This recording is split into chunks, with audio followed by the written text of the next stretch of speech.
Material handling methods. അപ്പം actually ഇത് fundamentals ആണ്. മെറ്റീരിയൽ ഹാൻഡ്ലിംഗ് നടത്താൻ പറ്റുന്ന ഡിഫറെന്റ് ഫണ്ടമെന്റൽസ് എന്തൊക്കെയാണ്, അല്ലെങ്കിൽ ഡിഫറെന്റ് പ്രിൻസിപ്പിൾസ് വേണേൽ പറയാം. ബട്ട് ടൈപ്സ് ഓഫ് മെത്തേഡ്സ് എന്ന് പറയുന്നത് ഫണ്ടമെന്റൽ മെത്തേഡുകൾ എന്തൊക്കെയാണ് എന്നുള്ളതാണ്. സോ 5 ഫണ്ടമെന്റൽ മെത്തേഡുകളാണുള്ളത്. നമ്മൾ അതാണ് ഇനി ഡിസ്കസ് ചെയ്യാൻ പോകുന്നത്. 5 methods: movement, quantity, movement method, quantity method, time method, space method and control method. അപ്പൊ നമുക്ക് ഈ ഒരു കാര്യമാണ് ഇനി ഡിസ്കസ് ചെയ്യുന്നത്. ഓക്കെ, സ്ക്രീൻ കാണാലോ അല്ലേ? നമ്മൾ ഓൾറെഡി കഴിഞ്ഞ ദിവസം മെറ്റീരിയൽ ഹാൻഡ്ലിംഗ് സിസ്റ്റം എന്താണെന്ന് ഡിഫൈൻ ചെയ്തിട്ടുണ്ടായിരുന്നു. ആക്ച്വലി ഒരു സിസ്റ്റം, ജനറൽ ആയിട്ട് ഒരു സിസ്റ്റം എന്ന് പറഞ്ഞു കഴിഞ്ഞാൽ ഒരു കോമൺ നീഡ് അല്ലെങ്കിൽ ഒരു കോമൺ എയിം അച്ചീവ് ചെയ്യാൻ വേണ്ടി ഡിഫറെൻ്റ് ആയിട്ടുള്ള ഓപ്പറേഷൻസിനെ ഒരു സിംഗിൾ പ്ലാറ്റ്ഫോമിലേക്ക് കൊണ്ടുവരുമ്പോഴാണ് അതൊരു സിസ്റ്റമായി മാറുന്നത്. അപ്പോൾ ഈ ഡിഫറെൻ്റ് ആയിട്ടുള്ള ഓപ്പറേഷൻസ് ഓരോന്നും ഈ ഒരു സിസ്റ്റത്തിൻ്റെ സബ് സിസ്റ്റമായിട്ടാണ് അറിയപ്പെടുക. അപ്പം നമ്മുടെ കമ്പനിക്കകത്ത് പ്രൊഡക്ഷൻ നടത്തുക എന്നുള്ള ഒരു കോമൺ എയിമിന് വേണ്ടി നമ്മൾ ഡിഫറെൻ്റ് ആയിട്ടുള്ള ഓപ്പറേഷൻസിനെ അവിടെ നമ്മൾ ക്ലബ്ബ് ചെയ്യുകയാണ്. അതിൽപ്പെട്ട ഒരു ഓപ്പറേഷനാണ് മെറ്റീരിയൽ ഹാൻഡ്ലിംഗ്. സോ പ്രൊഡക്ഷൻ എന്ന് പറയുന്ന സിസ്റ്റത്തിൻ്റെ സബ് സിസ്റ്റമാണ് ആക്ച്വലി മെറ്റീരിയൽ ഹാൻഡ്ലിംഗ് എന്ന് പറയുന്ന വലിയൊരു process. So what are the 5 major types of material handling methods? ഇതാണ് ഇന്നത്തെ starting topic. So let us move on the first topic, that is major types of material handling methods. ഈ ഒരു question കഴിഞ്ഞ university എക്സാമിന്, regular എക്സാമിന് ചോദിച്ചിട്ടുണ്ടായിരുന്ന question ആണ്. What are the major types of material handling methods?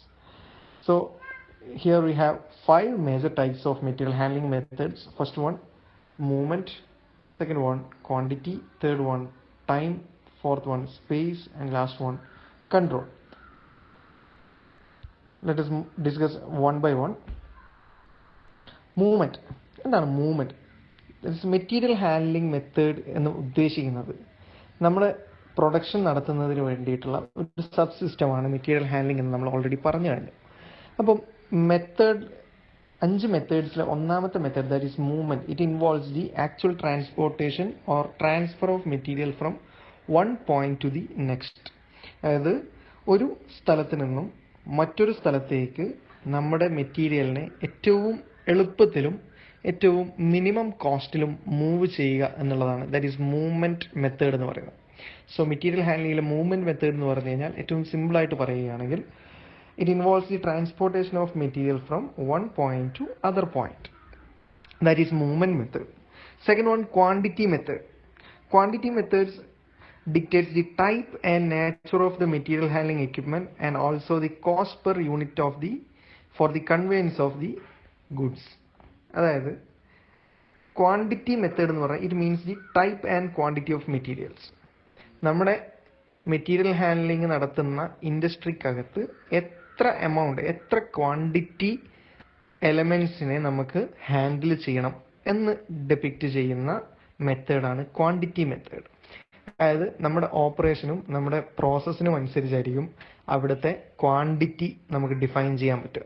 എത്ര എലമെൻറ്റിനെ at a time എനിക്ക് move ചെയ്യണം. നമ്മൾ ഇന്നലെ ഡിസ്കസ് ചെയ്യുമ്പോൾ പറഞ്ഞിട്ടുണ്ടായിരുന്നു, യൂണിറ്റ് ലോഡ് അല്ലെങ്കിൽ ഒരു യൂണിറ്റി പ്രൊഡക്ഷൻ നടക്കുന്ന അല്ലെങ്കിൽ at a time single production നടക്കുന്ന സ്ഥലങ്ങളിൽ ഉപയോഗിക്കുന്ന മെറ്റീരിയൽ ഹാൻഡ്ലിംഗ് എക്യുപ്മെൻറ്റ് മെത്തേഡ് ആയിരിക്കില്ല നമ്മൾ മാസ് പ്രൊഡക്ഷൻ നടക്കുന്ന സ്ഥലങ്ങളിൽ ഉപയോഗിക്കുക.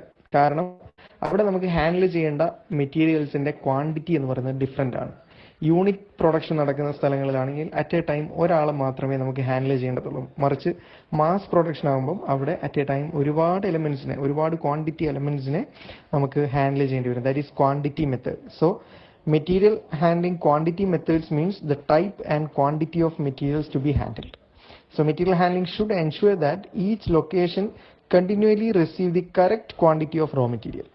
അതാണ് അതിൽ ഏറ്റവും ഇമ്പോർട്ടൻ്റ് ആയിട്ടുള്ള കാര്യം. കാരണം നമുക്ക് ആവശ്യമുള്ള സമയത്ത് ഏറ്റവും ആവശ്യമുള്ള നമ്പറിലുള്ള അല്ലെങ്കിൽ ആവശ്യമുള്ള എമൗണ്ട് അല്ലെങ്കിൽ ആവശ്യമുള്ള ക്വാണ്ടിറ്റി മെറ്റീരിയൽസ് എത്തുന്നുണ്ട് എന്ന് എൻഷുർ ചെയ്യാൻ പറ്റണം ഒരു മെറ്റീരിയൽ ഹാൻഡ്ലിംഗ് എക്സ്പെർട്ടിന്. സോ ക്വാണ്ടിറ്റി മെത്തേഡ് എന്ന് പറഞ്ഞാൽ ഏറ്റവും ആപ്റ്റ് ആയിട്ടുള്ള സമയത്ത് കറക്റ്റ് നമ്പർ ഓഫ് എലമെൻസിനെ ഹാൻഡിൽ ചെയ്യുന്ന method, that is quantity method. The next one time method of material handling. Time methods deals with how quickly the materials can move through the facility. Time എന്ന് പറയുന്നത് നമ്മുടെ production department നോക്കുകയാണെങ്കിൽ ഏതൊരു കമ്പനിക്കകത്തും time എന്ന് പറഞ്ഞ prime important ഫാക്ടറാണ്. So time is important for a factor for material movement, that is how quickly the material can move through the plant or industry. നമ്മുടെ പ്ലാന്റിനകത്ത് അല്ലെങ്കിൽ നമ്മുടെ ഫെസിലിറ്റിക്കകത്ത് നിന്നുകൊണ്ട് ഏറ്റവും സ്പീഡിൽ ഏറ്റവും വേഗത്തിൽ നമ്മുടെ മെറ്റീരിയൽ ഹാൻഡ്ലിംഗ് നടത്തുക എന്നുള്ളതാണ് ടൈം മെത്തേഡ് എന്ന് പറയുന്നത്.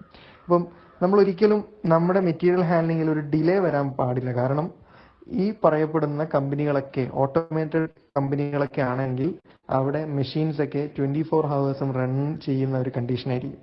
അപ്പോൾ അവിടെ റിക്വയർഡ് എമൗണ്ട് ഓഫ് മെറ്റീരിയൽസിനെ ഏറ്റവും ആപ്റ്റ് ആയിട്ടുള്ള അവർക്ക് ആവശ്യമുള്ള സമയങ്ങളിൽ ആ മെഷീനിലേക്ക് എത്തിച്ചില്ലെങ്കിൽ അവിടെ ഒരുപാട് നഷ്ടം നമുക്ക് വരും. ഏറ്റവും സ്പീഡിൽ ചെയ്യണം എന്നുള്ളതാണെങ്കിൽ, അതാണ് റിക്വയർമെന്റ് എങ്കിൽ ഏറ്റവും സ്പീഡിൽ തന്നെ നമ്മൾ അവിടെ മെറ്റീരിയൽ ഹാൻഡ്ലിംഗ് നടത്തേണ്ടി വരും.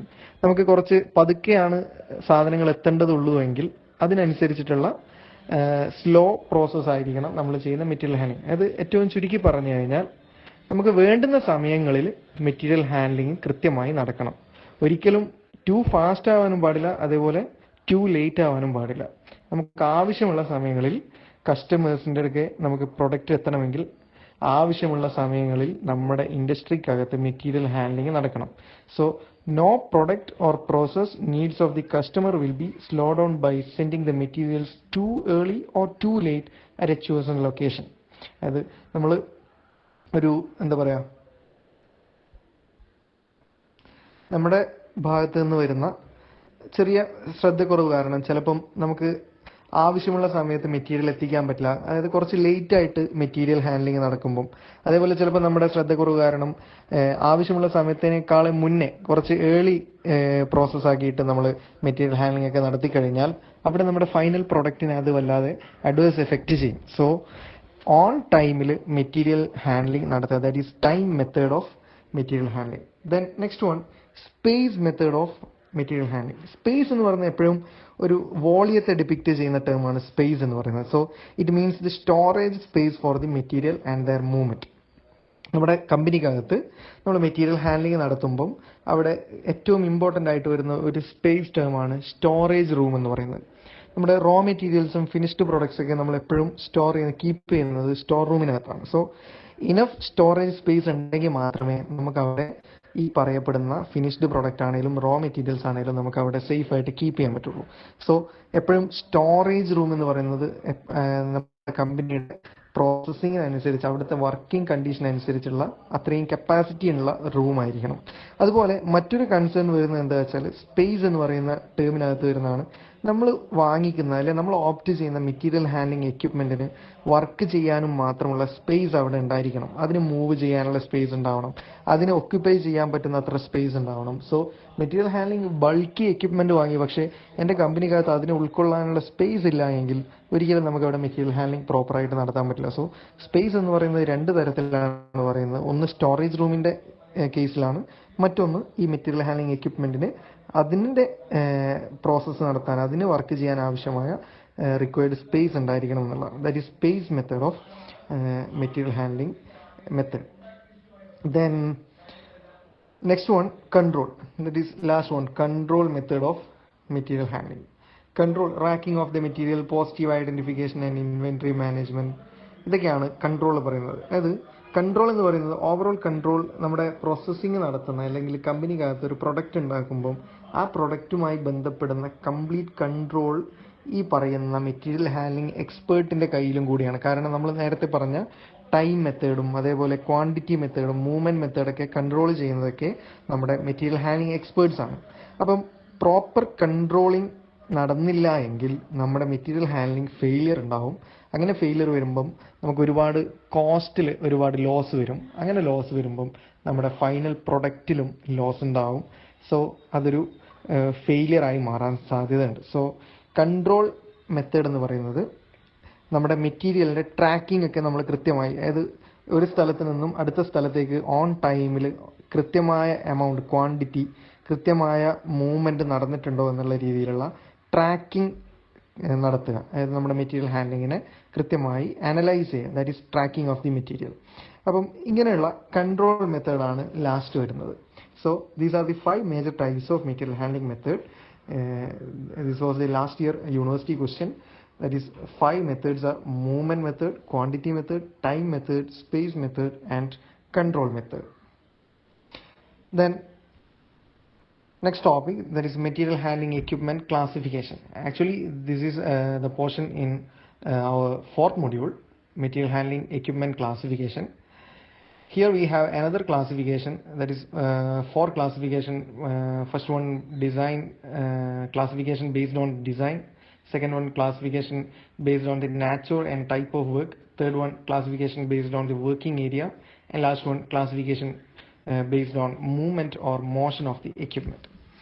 സോ മെറ്റീരിയൽ ഹാൻഡ്ലിംഗ് എക്യുപ്മെന്റ്സ് ഒരുപാട് തരത്തിലുണ്ട് എന്നുള്ളത് നമ്മൾ ഫോർത്ത് മൊഡ്യൂളിൽ പറഞ്ഞിട്ടുണ്ട്. കഴിഞ്ഞ വീഡിയോയുടെ ഡിസ്ക്രിപ്ഷന്റെ കൂട്ടത്തിൽ മെറ്റീരിയൽ ഹാൻഡ്ലിംഗ് എക്യുപ്മെന്റ് ക്ലാസിഫിക്കേഷന്റെ ഒരു വീഡിയോ ലിങ്കും കൂടി ഞാൻ ആഡ് ചെയ്തിട്ടുണ്ടായിരുന്നു. നിങ്ങൾ അതുകൂടി ഒന്ന് നോക്കേണ്ടതാണ്. ഇവിടെ നമ്മൾ ഈ മൊഡ്യൂളിൽ വരുന്നതല്ലെങ്കിലും നമ്മുടെ മൊഡ്യൂളുമായി ബന്ധപ്പെടുന്ന ഒരു ടോപ്പിക് ആയതുകൊണ്ടാണ് ഇതിപ്പോൾ ഡിസ്കസ് ചെയ്യുന്നത്. മെറ്റീരിയൽ ഹാൻഡ്ലിംഗ് എക്യുപ്മെന്റിന്റെ മറ്റൊരു ക്ലാസിഫിക്കേഷൻ, ഫോർത്ത് മൊഡ്യൂളിൽ പഠിച്ചതിന് പുറമെയുള്ള മറ്റൊരു ക്ലാസിഫിക്കേഷൻ. ഒന്ന് ഡിസൈനിനെ ബേസ് ചെയ്തിട്ടുള്ള ക്ലാസിഫിക്കേഷനാണ്. മറ്റൊന്ന് നാച്ചുറൽ ആൻഡ് ടൈപ്സ് ഓഫ് വർക്കിന്റെ ബേസിലുള്ളതും വർക്കിംഗ് ഏരിയയുടെ ബേസിൽ, അതുപോലെ മൂവ്മെന്റ് ഓർ മോഷൻ. ഇത്രയും ക്ലാസിഫിക്കേഷനാണ് വരുന്നത്. അതിലൊന്നാമത്തത് classification based on the design. അതിൽ വരുന്ന സബ് ക്ലാസിഫിക്കേഷൻ ആണ് by design method hoisting equipment, conveying equipment, surface and overhead equipment. നമ്മൾ ഇതൊക്കെ ഓൾറെഡി ഒരുപാട് തവണ ഡിസ്കസ് ചെയ്തിട്ടുണ്ട്. ഹോയിസ്റ്റിംഗ് എക്യുപ്മെന്റിനകത്ത് നമ്മൾ കുറെ എക്യുപ്മെന്റിൽ നമ്മുടെ എന്താ പറയുക, block and tackle equipment fourth മൊഡ്യൂളിൽ പറഞ്ഞിട്ടുണ്ടായിരുന്നു. ബ്ലോക്ക് ആൻഡ് ടാക്കിൾ എക്യുപ്മെന്റ്, അതുപോലെ തന്നെ പവർ ഹോയിസ്റ്റ്, അതേപോലെ വേംബീൽ ഹോയിസ്റ്റ്, അങ്ങനെയുള്ള എക്യുപ്മെന്റ്. ദെൻ കൺവേയിങ് എക്യുപ്മെന്റ്സ് നമ്മൾ ഈ മൊഡ്യൂളിന്റെ തന്നെ ഫസ്റ്റ് പാർട്ടിലും പറഞ്ഞിട്ടുണ്ടായിരുന്നു, ഫോർത്ത് മൊഡ്യൂളിലും പറഞ്ഞിട്ടുണ്ടായിരുന്നു. Conveyors, belt conveyor, roller conveyor, tube conveyor, ball conveyors, chain conveyors, അങ്ങനെയുള്ള equipment. Then surface and overhead equipment. Surface എക്യുപ്മെന്റിലാണ് നമ്മൾ പാലറ്റ് പോലുള്ള അല്ലെങ്കിൽ ഹാൻഡ് ട്രക്കുകൾ, അതുപോലെ ഓവർ ഹെഡ് എക്യുപ്മെന്റിനകത്ത് ഓവർ ഹെഡ് ക്രെയിനുകൾ, മോണോ റെയിലുകളൊക്കെ പറഞ്ഞിട്ടുള്ളത്. ഇവിടെയൊക്കെ നോക്കുകയാണെങ്കിൽ ഈ എക്യുപ്മെന്റ്സ് ഒക്കെ ക്ലാസിഫൈ ചെയ്തിരിക്കുന്നത് അതിന്റെ ഡിസൈൻ ഫീച്ചേഴ്സിന്റെ ബേസിലാണ്. ഹോയിസ്റ്റിംഗ് എക്യുപ്മെന്റ് എന്നുള്ളത് ഒരു ഡിസൈൻ അല്ലെങ്കിൽ ഒരു ഡിസൈൻ പാരാമീറ്റർ ആണ്. അതിന്റെ അണ്ടറിൽ വരുന്ന ഒരുപാട് എക്യുപ്മെന്റ്സ് ആണ് ഞാൻ നേരത്തെ പറഞ്ഞത്. അതേപോലെ കൺവേയിങ് എക്യുപ്മെന്റ് എന്നുള്ളത് ഒരു ഡിസൈനിന്റെ ബേസിലുള്ള ക്ലാസിഫിക്കേഷൻ ആണ്. അതേപോലെ surface and overhead equipment, അതും ഡിസൈൻ ക്ലാസിഫിക്കേഷൻ ആണ്. Next one, by natural and type of work. നമ്മുടെ എക്യുപ്മെന്റ് ചെയ്യുന്ന ടൈപ്സ് ഓഫ് വർക്കിനനുസരിച്ചുള്ള classification. That is transport equipment, positioning equipment, unit load equipment, storage equipment. നമുക്ക് അതിൽ വരുന്ന കുറച്ച് എക്യുപ്മെന്റുകളുടെ പേര് നമുക്കൊന്ന് നോക്കാം. നമ്മൾ ഏതാണ്ട് അതിന്റെയൊക്കെ വർക്കിംഗ് ഓൾറെഡി ഡിസ്കസ് ചെയ്തതാണ്. ട്രാൻസ്പോർട്ട് എക്യുപ്മെന്റിൽ വരുന്നതാണ് conveyors, tube conveyor, wheel conveyor, screw, chain, vertical, flat belt, hydraulic, roller, bucket, pneumatic. Then transport എക്യുപ്മെന്റിൽ വേറൊരു സാധനമാണ് ക്രെയിൻ എന്ന് പറയുന്നത്. ഇത് നമ്മൾ ഫോർത്ത് മൊഡ്യൂളിൽ പറഞ്ഞിട്ടുണ്ട്. ജിപ്പ് ക്രെയിൻ, ബ്രിഡ്ജ് ക്രെയിൻ, അതുപോലെ fixed crane, mobile crane, tower crane, etcetera. Then industrial trucks, hand truck, pallet truck, turret, platform, tractor, trailers, etcetera. So transport എക്യുപ്മെന്റ്സിലെ പ്രധാനപ്പെട്ട മൂന്നെണ്ണമാണ് കൺവെയർ, ക്രെയിൻ, ഇൻഡസ്ട്രിയൽ. ഇതൊന്നും ഒരിക്കലും ചിലപ്പം എക്സാമിന് ഇതുപോലെ ചോദിക്കണമെന്നൊന്നുമില്ല, എന്നാൽ പോലും നമുക്ക് അറിഞ്ഞിരിക്കാൻ വേണ്ടിയാണ്. ദെൻ അടുത്തൊരു ക്ലാസിഫിക്കേഷൻ ആയിരുന്നു പൊസിഷനിങ് എക്യുപ്മെന്റ്.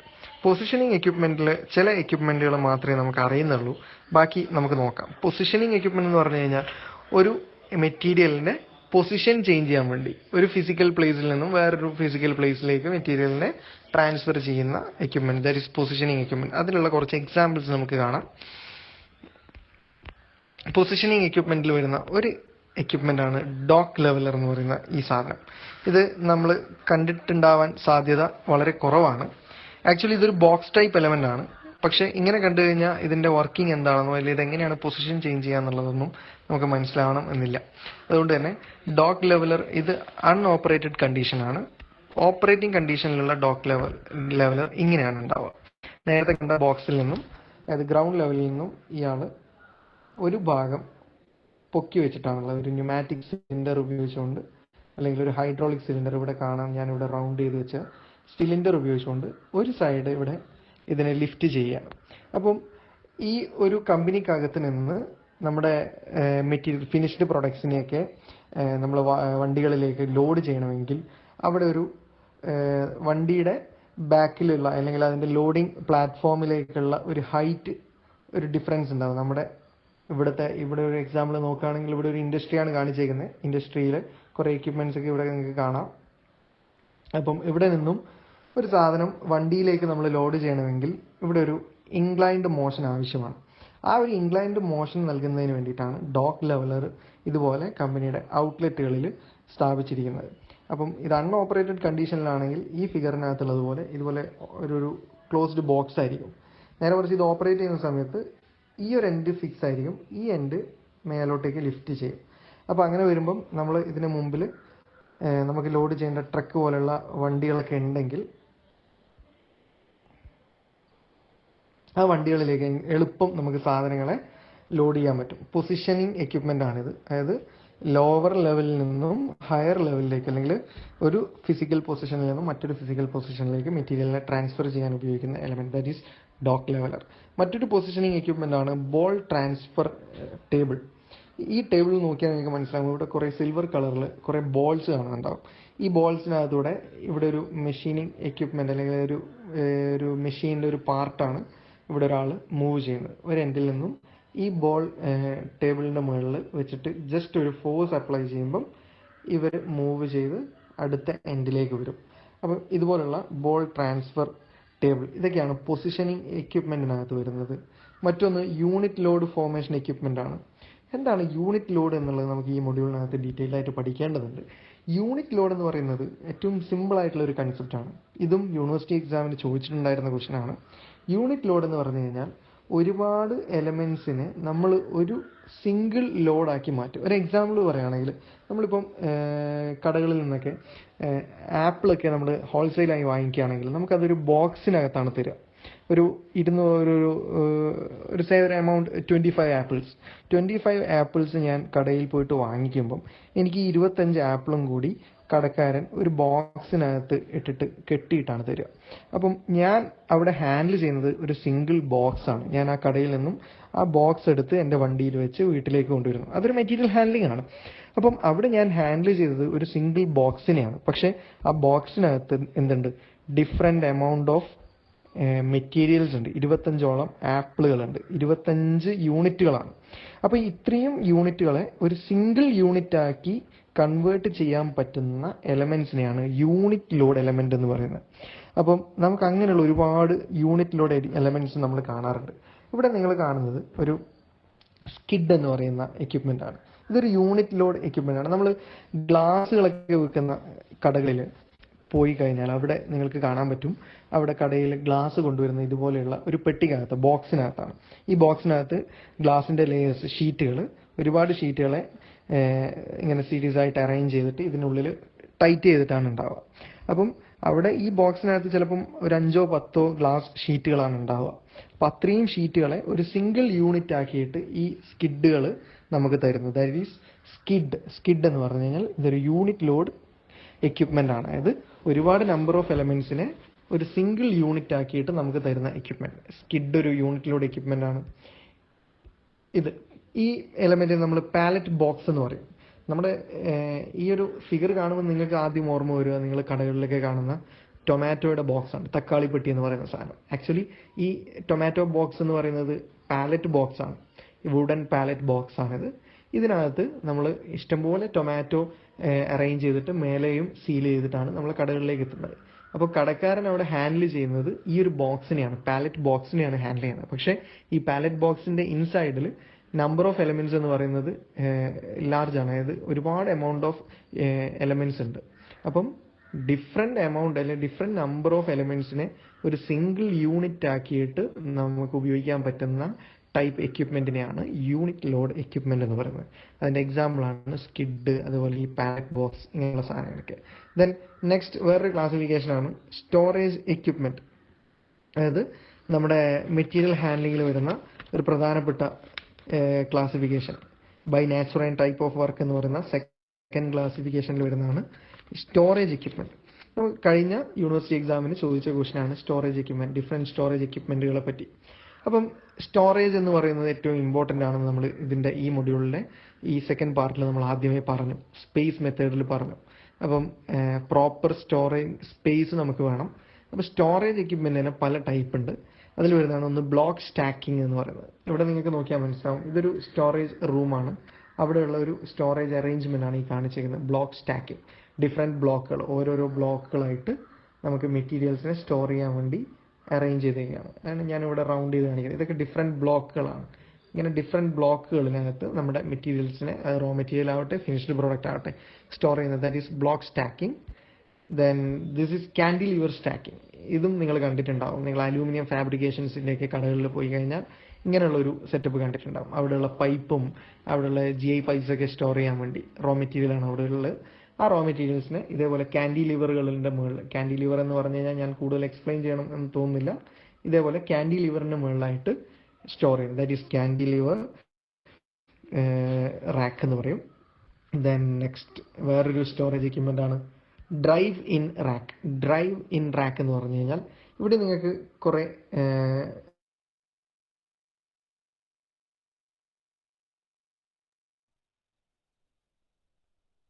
റാക്കുകൾ കാണാൻ പറ്റും. ഇവിടുത്തെ ഡ്രൈവ് ചെയ്യാൻ പറ്റുന്ന വീൽ ഡ്രൈവ് സിസ്റ്റമുള്ള ഒരു ഡ്രൈവിംഗ് സിസ്റ്റമുള്ള ഒരു വെഹിക്കിൾ കാണാൻ പറ്റും. അപ്പം നമ്മൾ പ്ലൈവുഡ് ഫാക്ടറിയിലൊക്കെ പോയപ്പോൾ നിങ്ങൾ കണ്ടിട്ടുണ്ടാവും അവിടെ ഫോർക്ക് ലിഫ്റ്റ് ട്രക്ക് എന്ന് പറയുന്ന ഒരു വെഹിക്കിൾ. അപ്പോൾ ആ ഫോർക്ക് ലിഫ്റ്റിൻ്റെ മുകളിൽ നമ്മുടെ പ്ലൈവുഡ് ഷീറ്റുകളൊക്കെ അറേഞ്ച് ചെയ്തതിന് ശേഷം അല്ലെങ്കിൽ ലോഡ് ചെയ്തതിന് ശേഷം ഇതുപോലെയുള്ള റാക്കുകളിലേക്ക് കൊണ്ടുപോയി സ്റ്റോർ ചെയ്യുകയാണ് ചെയ്യുക. അപ്പം ഈ റാക്കുകൾക്കിടയിലൂടെ ഈ വണ്ടിക്ക് ഡ്രൈവ് ചെയ്യാൻ പറ്റും. അതുകൊണ്ടാണ് അപ്പം നമുക്ക് ഈ ഓരോ റാക്കിനിടയിലൂടെയും നമ്മുടെ ഓട്ടോമേറ്റഡ് വെഹിക്കിൾ അല്ലെങ്കിൽ മാനുവലി ഡ്രിവൺ വെഹിക്കിളിനെ നമുക്ക് ഡ്രൈവ് ചെയ്യാൻ പറ്റുകയും അവിടെ സ്റ്റോറിങ് നടത്താനും പറ്റും. That is drive in rack system. Then next ഇത് മറ്റൊരു സ്റ്റോറേജ് സിസ്റ്റമാണ് സെലക്റ്റീവ് പാലറ്റ് റാക്ക്. ഇവിടെ നിങ്ങൾക്ക് പാലറ്റ് ബോക്സുകളാണ്, നമ്മൾ തക്കാളി പെട്ടി എന്ന് പറഞ്ഞ പോലുള്ള പാലറ്റ് ബോക്സുകൾ. ഇവിടെയൊക്കെ ഞാൻ റൗണ്ട് ചെയ്യുന്നതൊക്കെ ഓരോ പാലറ്റ് ബോക്സുകളാണ്, നിങ്ങൾക്ക് കാണാൻ പറ്റുന്നുണ്ടാവും. ഇതുപോലെ പാലറ്റ് ബോക്സുകൾ അല്ലെങ്കിൽ യൂണിറ്റ് ലോഡ് ബോക്സുകളെ സ്റ്റോർ ചെയ്യാൻ വേണ്ടിയിട്ടുള്ള സ്റ്റോറിങ് എക്യുപ്മെൻറ്റ്, അതിനാണ് സെലക്റ്റീവ് പാലറ്റ് റാക്ക് എന്ന് പറയുന്നത്. ഇതിന് പുറമെ മറ്റൊരു സ്റ്റോറേജ് എക്യുപ്മെൻ്റ് ആണ് നമ്മുടെ സ്ലൈഡിംഗ് റാക്ക്. നിങ്ങളൊക്കെ ഇപ്പോഴുള്ള മോഡേൺ കിച്ചൺസിലൊക്കെ കിച്ചൺ ക്യാബിനായിട്ട് ഉപയോഗിക്കുന്ന അല്ലെങ്കിൽ കിച്ചൺ റാക്കായിട്ട് ഉപയോഗിക്കുന്ന ഒരു സ്ലൈഡിംഗ് റാക്ക് ഉണ്ട്. നമുക്ക് വലിച്ച് തുറക്കാനും അടക്കാനും പറ്റുന്ന sliding rack, push back rack, അതുപോലെ ഇങ്ങനെ സ്ലൈഡ് ചെയ്യാൻ പറ്റുന്ന സ്ലൈഡിംഗ് റാക്ക്, അങ്ങനെയുള്ള സാധനങ്ങളൊക്കെ സ്റ്റോറിങ്ങിന് വേണ്ടിയിട്ട് യൂസ് ചെയ്യും. So these are the storage equipments used in industry. That is block stacking, cantilever stacking, drive in rack system, selective pallet rack, sliding rack and push back rack systems. ഇതാണ് second ക്ലാസിഫിക്കേഷനിൽ വരുന്ന കുറേ കാര്യങ്ങൾ. Then അടുത്ത third classification ആണ് by working area. Working ഏരിയയുടെ അണ്ടറിൽ വരുന്ന ക്ലാസിഫിക്കേഷൻ ഒന്ന് unrestricted equipment, area restricted equipment, line restricted equipment, position restricted equipment, auxiliary equipments. So working ഏരിയയിൽ വരുന്ന first one unrestricted equipment. Restrictions എന്ന് വെച്ചാൽ എപ്പോഴും ഒരു ബാരിയർ ആണ്. അൺറെസ്ട്രിക്ഷൻ എന്ന് വെച്ച് കഴിഞ്ഞാൽ these equipments can move and operate in any direction without any restriction. ഏത് ഡയറക്ഷനിലും ഏത് സ്ഥലത്തൂടെയും ഓപ്പറേറ്റ് ചെയ്യാൻ പറ്റുന്ന മെറ്റീരിയൽ ഹാൻഡ്ലിംഗ് എക്യുപ്മെന്റ്, അതിനാണ് അൺറെസ്ട്രിക്റ്റഡ് എക്യുപ്മെന്റ് എന്ന് പറയുന്നത്. അതിന്റെ എക്സാമ്പിൾ ആയിട്ട് പറയാൻ പറ്റുന്നതാണ് ട്രക്സ്, ട്രാക്ടേഴ്സ് പോലുള്ളത്. അതായത് ട്രക്കൊക്കെ ഓപ്പറേറ്റ് ചെയ്യുന്ന ആളുടെ മൈൻഡിനനുസരിച്ചിട്ട് നമുക്ക് എവിടെയും ഏത് സമയത്തും മൂവ് ചെയ്യാൻ പറ്റും. That is unrestricted equipment. Second one area restricted equipments. Area restricted equipments എന്ന് വെച്ചാൽ these equipments work in the restricted area, that is there work area is constant. അതായത് ഒരു കോൺസ്റ്റന്റ് ഏരിയയിൽ കൂടെ മാത്രം മൂവ് ചെയ്യാൻ പറ്റുന്ന അല്ലെങ്കിൽ റെസ്ട്രിക്ട് ചെയ്ത, നമ്മൾ പ്രീ ഡിറ്റർമൈൻ ചെയ്ത അല്ലെങ്കിൽ പ്രീ ഡിഫൈൻ ചെയ്ത ഏരിയയിലൂടെ മാത്രം വർക്ക് ചെയ്യാൻ പറ്റുന്ന equipment, that is area restricted equipment. അതിന്റെ എക്സാമ്പിൾ ആയിട്ട് വരുന്നതാണ് ഓവർ ഹെഡ് ക്രെയിൻ, അതുപോലെ പിന്നെ നമ്മൾ അന്ന് പറഞ്ഞിട്ടുണ്ടായിരുന്നു ഗാൻട്രി ക്രെയിൻ എന്ന് പറയുന്ന സാധനം. ഈ ഓവർ ഹെഡ് ക്രെയിനൊക്കെ നമ്മൾ റൂഫ് ടോപ്പിൽ അതിന് മൂവ് ചെയ്യാൻ ആവശ്യമായ റെയിൽ സിസ്റ്റമൊക്കെ നമ്മൾ അസംബിൾ ചെയ്ത് കഴിഞ്ഞാൽ അത് നമ്മൾ ഉപയോഗിക്കുന്ന അത്രയും കാലം അതിൻ്റെ ഏരിയ ഓഫ് മൂവ്മെന്റ് എന്ന് പറയുന്നത് നമ്മുടെ റൂഫ് ടോപ്പ് ഏരിയ ആണ്. അതിനപ്പുറത്തേക്ക് അതിനൊരു ഏരിയ മൂവ്മെന്റ് ഇല്ല. സോ ഏരിയ എപ്പോഴും റെസ്ട്രിക്റ്റഡ് ആണ്. Then next one, line restricted equipments. This type of equipment normally work on a specified line path. ഒരു സിംഗിൾ ലൈനിലൂടെ മാത്രം എപ്പോഴും മൂവ് ചെയ്യാൻ പറ്റുന്ന എക്യുപ്മെന്റ്, ഇതിനാണ് ലൈൻ റെസ്ട്രിക്റ്റഡ് എക്യുപ്മെന്റ് എന്ന് പറയുന്നത്. അതിന്റെ എക്സാമ്പിൾ ആണ് ലിഫ്റ്റ്. നമ്മുടെ കൊമേഴ്ഷ്യൽ മാളിലൊക്കെ കാണുന്ന ലിഫ്റ്റ്. ലിഫ്റ്റിന് എപ്പോഴും ഒരു ലീനിയർ മോഷൻ മാത്രമേ ഉള്ളൂ ഒരു സിംഗിൾ ലൈനിൽ. താഴെ നിന്നും മുകളിലേക്കും അതുപോലെ മുകളിൽ നിന്നും താഴേലേക്കും. അതിന് പുറമെ അതിന് ഒരു സിഗ്സാഗ് ഓർഡറിലോ അല്ലെങ്കിൽ ഒരു ഹൊറിസോണ്ടൽ മൂവ്മെന്റോ ഒന്നുമില്ല. ഒരു ലീനിയർ മോഷനാണ്, ഒരു റെസ്ട്രിക്റ്റഡ് ലൈനിലുള്ള മോഷനാണ്. So that is line restricted equipment. Then next one, position restricted equipment. These are position restricted equipments work in a specified area from its position. അതായത് എക്സാമ്പിൾ ആയിട്ട് പറയുകയാണെങ്കിൽ ജിപ്പ് ക്രെയിൻ. നമ്മൾ ജിപ്പ് ക്രെയിനിന്റെ figure നിങ്ങൾക്ക് already കഴിഞ്ഞ മൊഡ്യൂളിൽ കാണിച്ചിട്ടുണ്ടായിരുന്നു. ഒന്നുകൂടി നിങ്ങൾക്ക് കാണിച്ചു തരാം. ജിപ്പ് ക്രെയിൻ എന്ന് പറയുന്ന സാധനം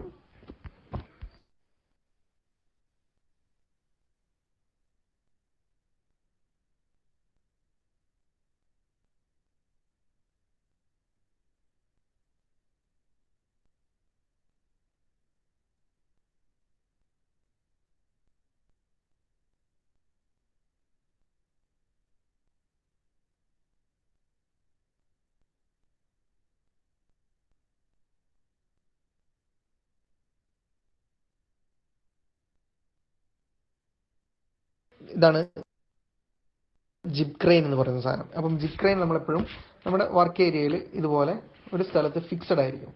ഈ ഫിക്സഡ് ഏരിയക്കകത്ത് നിന്നുകൊണ്ട് അല്ലെങ്കിൽ ഈ ഒരു ഫിക്സഡ് പൊസിഷനിൽ നിന്നുകൊണ്ട് വർക്ക് ചെയ്യാൻ മാത്രമേ ഈ ജിപ്പ് ക്രെയിനിന് സാധ്യമാവുള്ളൂ. സോ ജിപ്പ് ക്രെയിൻ എന്ന് പറയുന്നത് ഒരു പൊസിഷൻ റെസ്ട്രിക്റ്റഡ് എക്യുപ്മെന്റ് ആണ്. So this is position restricted equipment, that zip crane. അതുപോലെ ഇൻഡസ്ട്രിയൽ റോബോട്ട്സ് ഒക്കെ നമ്മൾ ഡിഫൈൻ ചെയ്യുന്ന പൊസിഷനിൽ മാത്രമേ അതിന് വർക്ക് ചെയ്യാൻ പറ്റുള്ളൂ. That is position restricted equipment. Next one, auxiliary equipments. Auxiliary equipments means it helps in improving the effectiveness of handling. Handling ഏറ്റവും എഫക്റ്റീവായിട്ട് നടക്കാൻ അല്ലെങ്കിൽ ഹാൻഡ്ലിംഗ് ഇമ്പ്രൂവ് ചെയ്യാൻ വേണ്ടി നമ്മൾ ഉപയോഗിക്കുന്ന അഡീഷണൽ എക്യുപ്മെന്റ്സ്, അതിനാണ് ഓക്സിലറി എക്യുപ്മെന്റ്സ് എന്ന് പറയുന്നത്. അത് ചിലപ്പം ലോഡ് കാരിയേഴ്സ് ആവാം, ഡിസ്പാച്ച് എക്യുപ്മെന്റ്സ് ആവാം, അല്ലെങ്കിൽ അസംബ്ലിങ് എക്യുപ്മെന്റ്സ് ആവാം, സെക്യൂറിങ് എക്യുപ്മെന്റ്സ് ആവാം. നമ്മളെ മെറ്റീരിയൽ ഹാൻഡ്ലിങ്ങിനെ ഏറ്റവും ഇംപ്രൂവൈസ്ഡ് കണ്ടീഷനിൽ ചെയ്യാൻ വേണ്ടി ഉപയോഗിക്കുന്ന കുറച്ച് supporting equipments, that is auxiliary equipment. ഇതാണ് വർക്കിംഗ് ഏരിയ ക്ലാസിഫിക്കേഷനിൽ വരുന്നത്. ദെൻ അതിൻ്റെ ഡെഫിനിഷൻസ് നമ്മളിപ്പം ഓൾറെഡി ഡിസ്കസ് ചെയ്തു, ഓരോന്നിൻ്റെയും definitions. Next, by movement or motion. അടുത്ത ക്ലാസിഫിക്കേഷൻ ബേസ് ആണ് മൂവ്മെന്റ് ഓർ മോഷൻ. അതായത് മെറ്റീരിയൽ ഹാൻഡ്ലിംഗ് എക്യുപ്മെന്റിന്റെ മൂവ്മെന്റിനനുസരിച്ചുള്ള classification, that is vertical motion, horizontal motion, combination motion.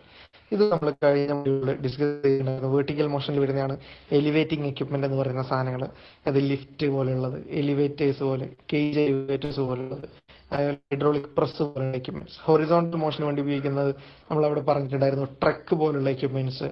അതേപോലെ കോമ്പിനേഷൻ മോഷനിൽ വരുന്നതാണ് ഹോയിസ്റ്റ് അല്ലെങ്കിൽ റോളർ ഹോയിസ്റ്റുകൾ, ചെയിൻ ഹോയിസ്റ്റുകൾ, അതേപോലെ ബോൾ ട്രാൻസ്ഫർ ടേബിളുകൾ, അങ്ങനെയുള്ള കോമ്പിനേഷൻ മോഷൻ ഉപയോഗിക്കുന്ന എക്യുപ്മെന്റ്സ്. ദാറ്റ് ഈസ്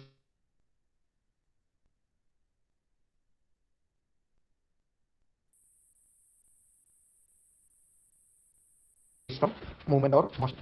ഇത്രയാണ് ഉള്ള സെക്കൻഡ് ക്ലാസിഫിക്കേഷൻ.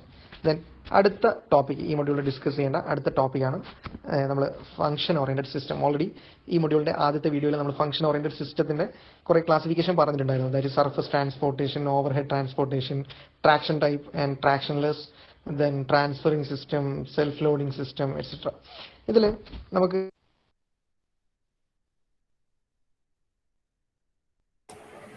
ഒരു കാര്യം ചെയ്യാം. പിന്നെ ഇന്നിപ്പോൾ നമ്മൾ ക്ലാസിഫിക്കേഷൻ കംപ്ലീറ്റ് പറഞ്ഞു കഴിഞ്ഞു. ഇനി ആ ഒരു ഫംഗ്ഷൻ ഓറിയന്റഡ് സിസ്റ്റം, അതും അതേപോലെ യൂണിറ്റ് ലോഡ് സിസ്റ്റത്തിന്റെ ഒന്നുകൂടി എക്സ്പ്ലനേഷൻ ആണ് ഈ മൊഡ്യൂളിൽ ഇനി ബാക്കിയുള്ളത്. നമുക്ക് അത് നെക്സ്റ്റ് ക്ലാസ്സിൽ ഡിസ്കസ് ചെയ്യാം. ഐ തിങ്ക് ഇന്ന് കണ്ട കാര്യങ്ങൾ ക്ലിയർ ആണെന്ന് വിചാരിക്കുന്നു.